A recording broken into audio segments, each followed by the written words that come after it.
En 1848, George Sand a écrit dans Lettres retrouvées hier et aujourd'hui ce qui suit: une éducation qui ne consulte jamais les aptitudes et les besoins de chacun ne produit que des idiots. Amis internautes, nous sommes heureux de vous retrouver cette semaine encore pour un autre condensé de l'actualité à l'université d'Abomey-Calavi.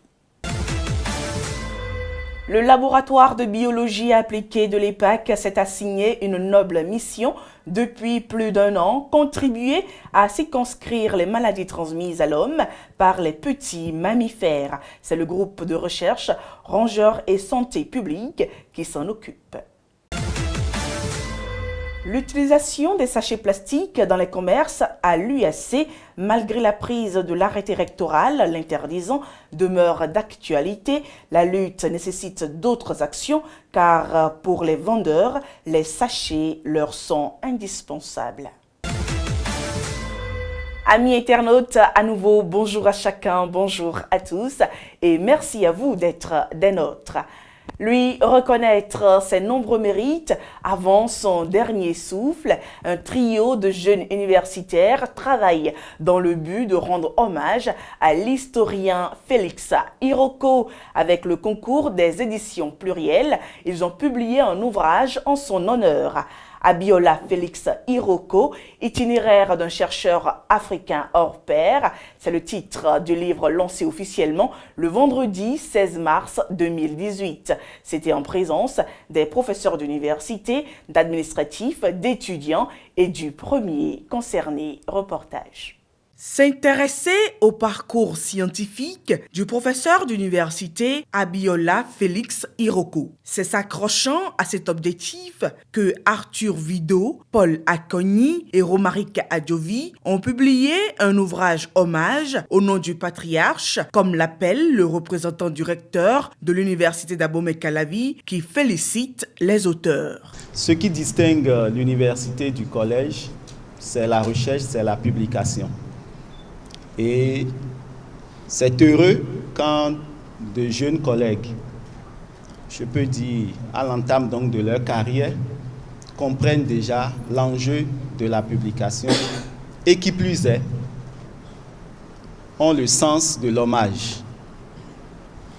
Et l'hommage, non pas à un des moindres, des nôtres, mais à un patriarche. Abiola Félix Iroko, itinéraire d'un chercheur africain hors pair, est une œuvre de 216 pages subdivisée en 3 parties. Elle est un condensé d'un certain nombre de publications du professeur. Pour le principal auteur, l'historien est une véritable source d'inspiration et de motivation. Cet ouvrage a consisté à aborder les grandes thématiques que le professeur Iroko a eu à étudier durant toute sa carrière de chercheur, d'historien.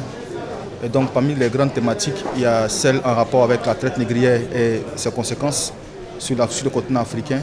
Et également la grande question de l'histoire des mentalités qui fait appel à plusieurs notions comme la peur, la violence, la crainte, la sexualité et autres. Et la troisième et dernière partie de l'ouvrage a porté sur les travaux que le professeur Iroko a eu à diriger ainsi que certains de ses mérites du moins.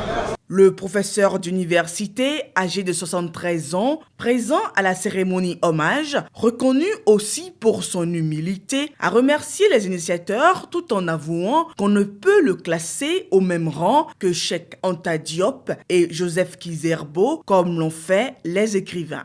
Les collègues, mes jeunes collègues auteurs de l'ouvrage ont dit que je suis un chercheur hors pair. Bon, c'est une question de regard. Mais le regard que je projette sur moi-même n'est pas le même que ce qu'ils ont dit. Je me suis débrouillé, j'ai fait autant que j'ai pu. Mais bon, dire hors pair, bon, c'est... Derrière la montagne, il y a d'autres montagnes. Ça dit, l'être humain, quel que soit ce qu'il a fait, ne doit pas se considérer comme une montagne. Et si tel était le cas, il faut qu'il ait toujours présent à l'esprit que derrière la montagne, il y a d'autres montagnes. Il faut relativiser les choses, tout simplement. Donc, je ne peux que remercier les collègues pour l'initiative qu'ils ont prise, bon, qui finalement ne m'a pas déplu, puisque je n'étais pas sûr que ma carrière allait se terminer dans ces conditions-là et que ma carrière irait même jusqu'au bout. Plusieurs professeurs du département d'histoire et d'archéologie et d'autres filières présents ont apprécié cette initiative assez rare. C'est la première initiative de ce genre qui se passe au département d'histoire et d'archéologie de l'université d'Abomey-Calavi. C'est pour marquer mon adhésion à cette initiative que je suis arrivé. C'est vrai, ni Yoko Félix ni Kipré ne sont peut-être pas des Cheikh Anta Diop, des Kizerbo, mais ils sont des dignes héritiers de ces deux-là. Arthur Vidot, historien à l'université d'Abomey-Calavi, Paul Akogny, historien spécialiste de la patrimonialisation, et Romaric Adjovi, titulaire d'une licence en histoire, sont les auteurs de cette œuvre. Restons dans la même faculté, le département de philosophie à l'UAC compte depuis le lundi 19 mars 2018, un nouveau docteur dans ses rangs, Sika Isabelle Ekpensou Afoignon, c'est d'elle qu'il s'agit. Sa soutenance de thèse a porté sur la thématique des dimensions humaines à prendre en compte lors du traitement d'un patient. Le jury l'a déclaré docteur avec la mention très honorable. On en parle.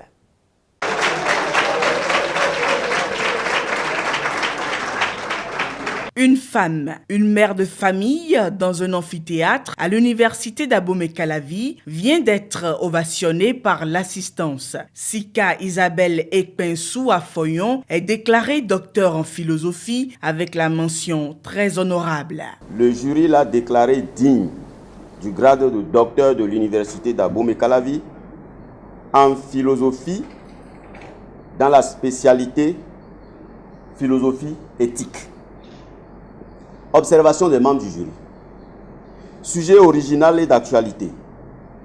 Démarche méthodologique pertinente, ayant permis d'aboutir à des résultats qui mettent en évidence la jonction entre les sciences biomédicales et la philosophie. Le jury vous déclare digne du titre de docteur avec la mention très honorable.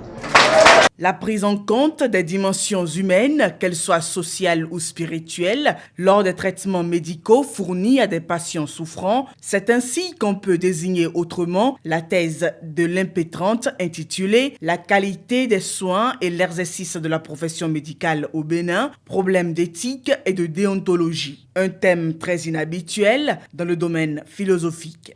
Un homme, c'est pas seulement le corps, c'est tout un ensemble. Et si on traite le corps, il faut traiter l'esprit et l'aspect psychologique et tout cela. Et nous voyons que malheureusement, dans nos centres de santé, ces aspects ne sont pas pris en compte.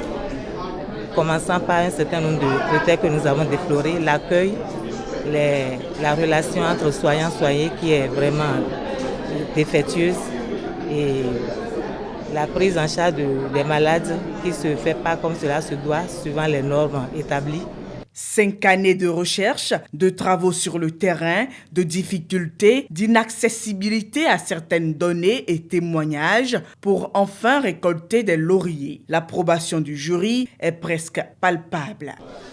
Je considère ce travail comme une interrogation, n'est-ce pas, des sciences sociales, des sciences humaines, de la philosophie, n'est-ce pas, sur la pratique médicale. Le travail a porté sur la qualité des soins et l'exercice de la pratique médicale au Bénin, où le travail a essayé de mettre en évidence que notre système de santé aujourd'hui, dans notre système de santé, est-ce que c'est la maladie qu'on traite ou bien c'est le patient? Est-ce que c'est le patient qu'on traite ou bien c'est la maladie? Alors la candidate a essayé de montrer qu'on traite beaucoup plus la maladie que le patient. Le patient c'est un tout. Anthropologiquement, le patient c'est un tout. Et il faudrait, n'est-ce pas, tenir compte de ses attentes, tenir compte de sa volonté, tenir compte de ses besoins avant de traiter le patient. Donc tant qu'on ne prend pas en compte cette dimension humaine de l'homme, on traite la maladie. Et du coup, l'homme part du centre de santé avec beaucoup d'insatisfaction. L'assistance avait eu peur à un moment. Un travail qui, selon Dr Ekpensou Afoyon, est d'actualité et servira à améliorer le système sanitaire béninois, de plus en plus malade, de comportements dénudés d'affection et de considération. Mesdames et messieurs, nous sommes à présent à l'EPAC. Contribuer à circonscrire les maladies transmises à l'homme par les mammifères que sont les souris, les rats, les musaraignes dans les centres urbains, notamment à Cotonou. C'est la mission que s'est assignée depuis environ 2 ans le laboratoire en biologie appliquée de l'EPAC à travers son groupe de recherche Rongeurs et Santé publique et surtout avec l'appui de Gauthier Daubigny de l'Institut de recherche pour le développement en France. De la collecte saisonnière de ces rongeurs, de ménage en ménage, à leur analyse, le processus est long et complexe. À cela, il faut ajouter le manque de moyens techniques et financiers. Baudouin Rondéon et Aïcha Chéou ont suivi pendant une journée ces hommes de science. Nous sommes au quartier Saint-Jean à Cotonou.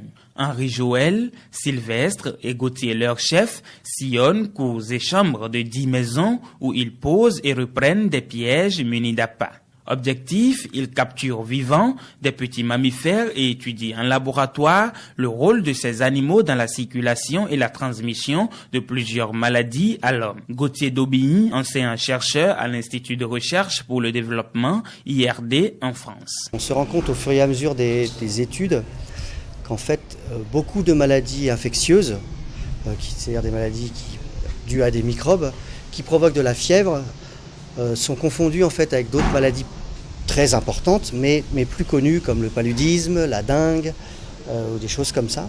Et on se rend compte qu'en fait souvent ces maladies infectieuses sont mal connues. Et voilà, notre rôle c'est de les connaître un peu mieux.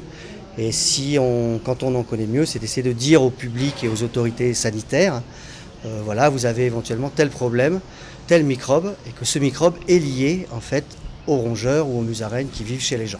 Depuis 1 an et demi, il vit au Bénin et travaille en collaboration avec Dr Galbert Ouemenou. Ensemble, ils fondent le groupe de recherche Rongeurs et Santé publique sous le laboratoire de recherche en biologie appliquée, l'ARBA, département génie de l'environnement de l'école polytechnique d'Abomey-Calavi et PAC. Donc, dans ce cadre-là, j'avais inventorié tous les petits mammifères de la ville de Cotonou et leurs ectoparasites. Et après, nous avons essayé de tester, de détecter quelques pathogènes qui sont susceptibles de transmettre à la population.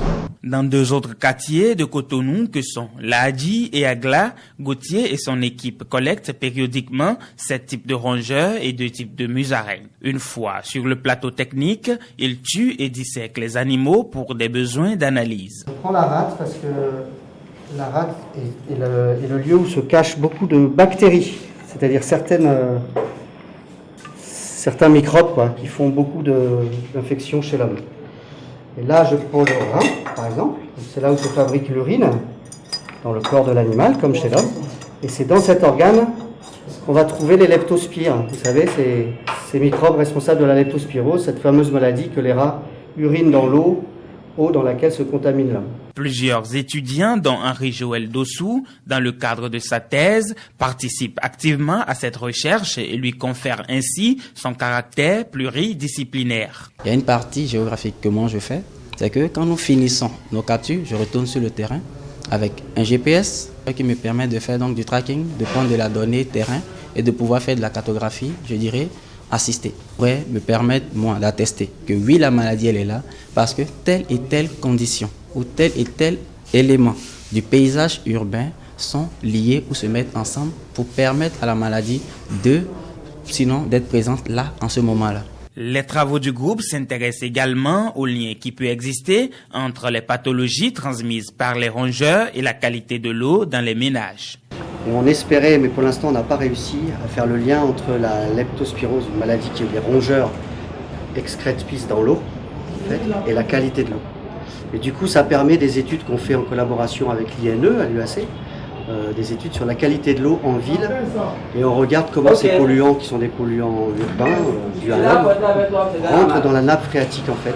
L'importance de cette étude qui va encore durer plus de 2 ans n'est plus à démontrer. Et c'est avec enthousiasme que les populations ciblées accompagnent l'initiative. Avec les animaux qui vivent avec nous, les rats par exemple, les souris par exemple, nous ne connaissons pas les maladies qui circulent parmi le sang de ces animaux. Donc moi j'ai vu que c'est une bonne chose. Ça va nous permettre de voir si on est avec tels animaux, il y a telle maladie que nous pouvons attraper facilement. C'est la raison de plus je les ai accordés de faire le tour du quartier. La recherche, c'est beaucoup de moyens, dit-on. Malgré l'appui financier et logistique de Gauthier, mais surtout son investissement intellectuel, un vide crucial reste à combler. Je vais lancer l'appel à l'endroit de nos autorités. Que ce soit... l'université n'a pas de grands moyens. L'université fait ce qu'elle peut, mais c'est l'État béninois qui doit prendre ses responsabilités. Parce que pour qu'un pays ne pas se développer sans la recherche. Ce qui serait vraiment intéressant, c'est qu'on puisse disposer d'un laboratoire, notamment de génétique, ici à l'EPAC, la continuité de celui-là, parce que du coup, on n'aurait même plus besoin d'envoyer ces échantillons en France. Il y en a qui vont partir en Finlande pour analyser les virus. Ce serait vraiment formidable qu'on puisse faire ça ici. Parce que non seulement on pourrait former des étudiants et rendre tous les services de recherche et les services académiques béninois autonomes sur ces questions de santé publique liées aux rongeurs. En attendant l'aboutissement de ces travaux de recherche, pour se tenir à l'abri des effets de la cohabitation entre humains et petits mammifères, il faut maintenir propre son cadre de vie. Restons dans le domaine des recherches pour dire que la 3e édition des fonds compétitifs de recherche à l'UAC sera officiellement lancée début juillet. Pour l'heure, l'équipe de coordination est à l'étape de la collecte des présentations des idées de projets, appelées encore Concept Note. 10 projets seront financés pour cette édition. Le professeur Saïdou Aliou, chef service chargé des programmes de recherche et suivi des projets du conseil scientifique, agronome de formation, nous entretient sur le rôle des fonds compétitifs de recherche. Le nom du programme même, c'est le programme Fonds compétitif de recherche. Et le but de ce programme, c'est de lier les différents laboratoires entre eux. Parce que quand vous regardez notre université, ou bien il y a de cela des années passées, chaque université travaillait en vase clos, de façon séparée. Également aussi, il n'y a pas de lien entre les facultés. Et c'est ce qui avait poussé les initiateurs du programme dans le temps à mettre en place un véritable programme de recherche qui pourrait faire fonctionner les entités et mettre les entités ensemble et également aussi les différents laboratoires, les amener à travailler ensemble. Donc ce programme Fonds compétitif, c'est un programme interfacultaire et interlaboratoire pour avoir une grande chance pour pouvoir gagner ce projet. Il faut nécessairement que plusieurs facultés s'associent et également aussi plusieurs laboratoires s'associent parce que c'est des critères éliminatoires. Et ça nous permet également aussi de renforcer ces enseignants et aussi avoir la main en matière de rédaction de projets. Également aussi ça permet d'asseoir un véritable programme de recherche et de formation. Puisque l'objectif visé aussi c'est de pouvoir accompagner nos jeunes doctorants vers des formations, c'est-à-dire vers l'obtention d'un diplôme de doctorat, afin d'assurer le renouvellement du corps enseignant.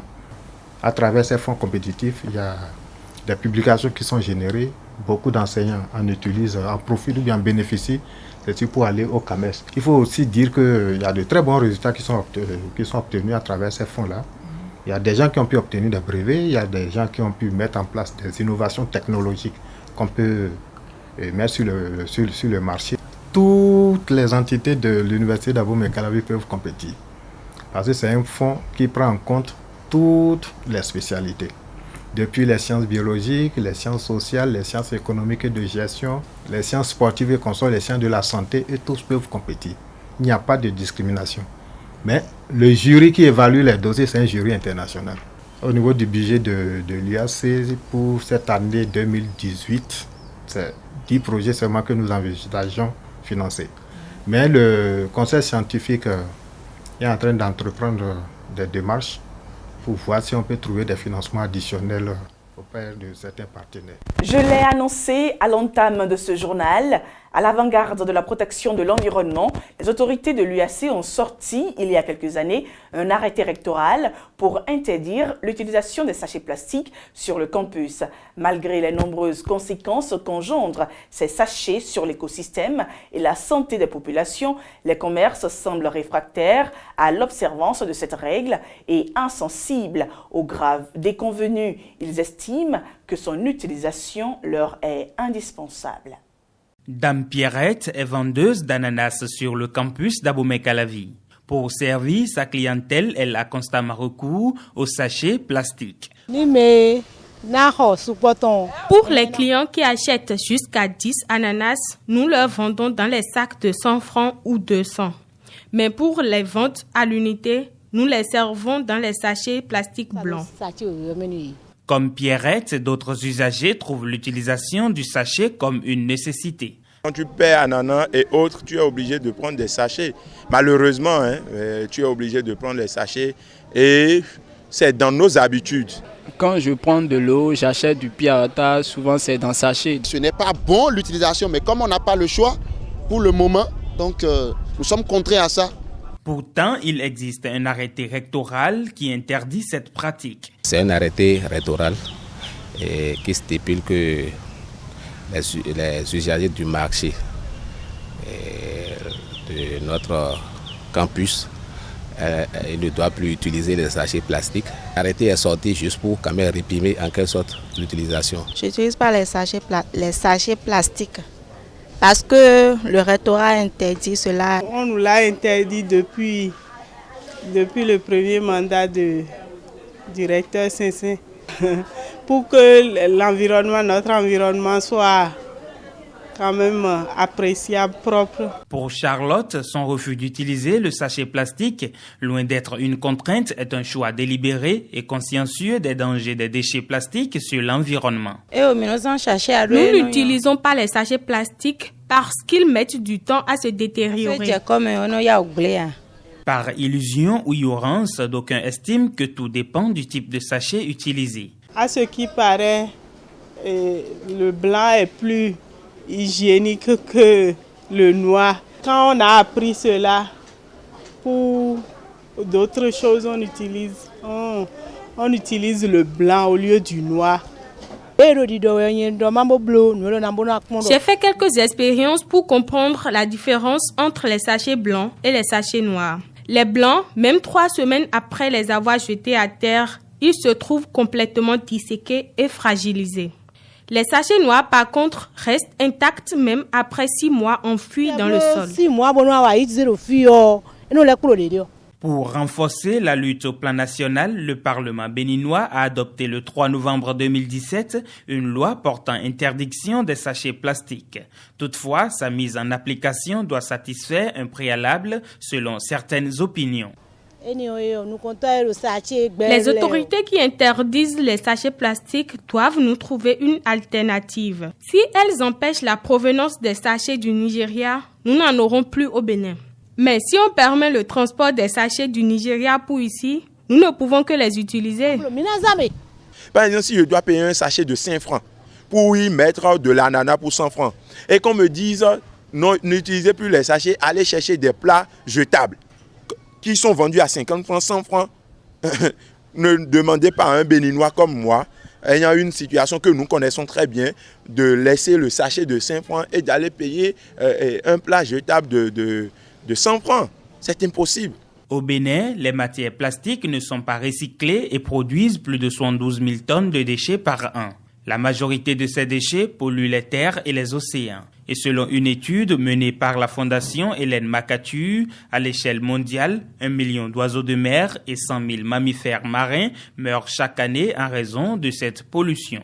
Depuis environ 2 mois que les grèves ont démarré à l'université d'Abomey-Calavi, le déroulement des cours et des sessions d'examen sont très perturbés.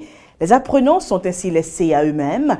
Dans l'immédiat, quelles sont les conséquences de ces mouvements de débrayage sur la formation des étudiants? Et si année blanche il y a, on ne le souhaite pas, quels seraient également les impacts sur la qualité des cadres de demain? Le reportage suivant est signé Bruma Danvidé, Richard Redire et Modeste Todé Dazon. La grève conjointe des enseignants et étudiants crée beaucoup de turbulences dans le processus de formation à l'UAC. Une situation qui n'est pas sans impact sur les apprenants. Je crois bien que c'est vrai que ça va retarder l'année académique, ça va empêcher les licenciés, les futurs licenciés et ceux qui auront le master cette année de faire beaucoup de choses de leur diplôme. Des conséquences dont les enseignants ont idée et sont tout de même confiants que les cours de rattrapage vont corriger le tir. On ne peut pas dire qu'il n'y a pas d'impact. C'est que les étudiants vont abandonner les études.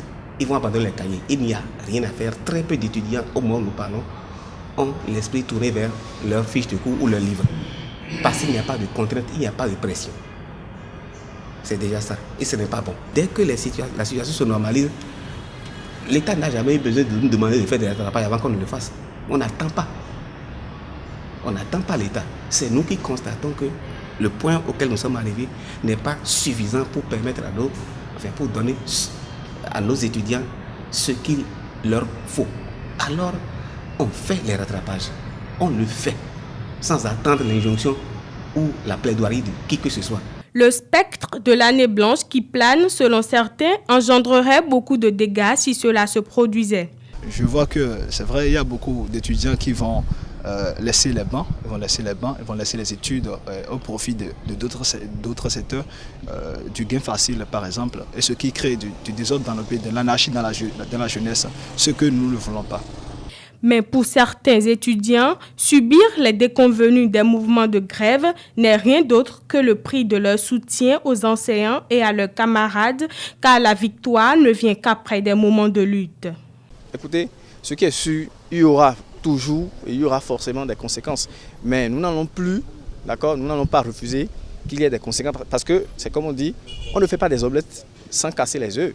Donc si on veut faire des omelettes, c'est qu'il y a nécessité que des œufs soient cassés. Et puisque la grève, les moments de grève sont, disons, pour une bonne cause, alors nous sommes obligés de nous y mettre afin d'obtenir des résultats que nous escomptons. Un dialogue vrai et la satisfaction aux différentes revendications pour un dégel de cette crise est le souhait de tous les acteurs universitaires. Mesdames, Mesdemoiselles et Messieurs, chers fidèles internautes, nous sommes au terme de cette session d'information sur le campus universitaire d'Abomey-Calavi. Merci d'avoir visité notre site d'information webtv.uac.bj et d'avoir cliqué sur ce lien. Prenez soin de vous et à la semaine prochaine pour un autre journal.